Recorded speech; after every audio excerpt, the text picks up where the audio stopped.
Imagine being a bishop responsible for the spiritual care of hundreds of thousands of souls spread across the entire world.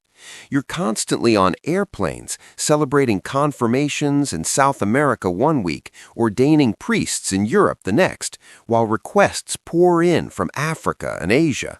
You're probably the busiest bishop in the Catholic Church, and you're running out of time.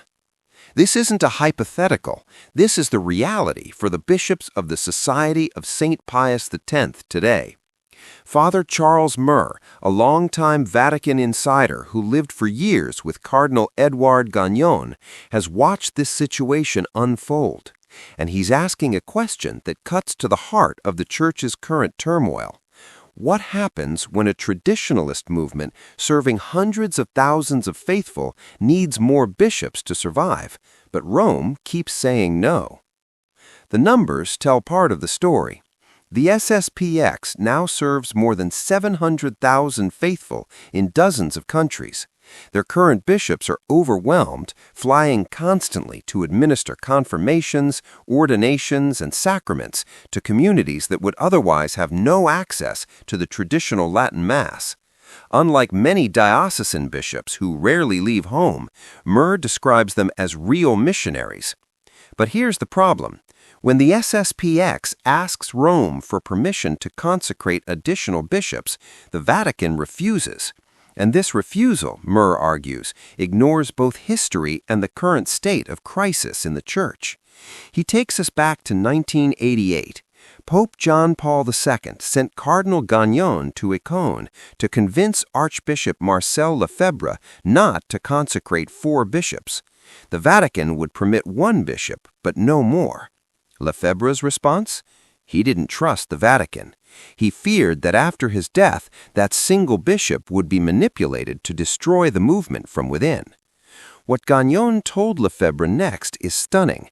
A man whose entire career was in the Vatican, sent as the Pope's personal representative, said to the Archbishop, "You do well to not trust them." Murr then connects this to a more recent example. Opus Dei spent decades working to become a personal prelature, its own diocese with its own bishop, free from local episcopal control. Pope St. John Paul II granted this, but Pope Francis later removed that bishop and placed Opus Dei under the Congregation for the Clergy, effectively undoing years of work. Lefebvre's fear, Murr suggests, was prophetic. The SSPX now faces the same crossroads. Without more bishops, their global apostolate cannot continue. With them, they risk another 1988-style conflict. And Rome's promise of dialogue? They've been dialoguing for years with nothing to show for it. Their superior general couldn't even get an audience with the Vatican. Murr's conclusion is stark. Whether you support the SSPX's position depends entirely on whether you believe the Church is currently in a state of emergency.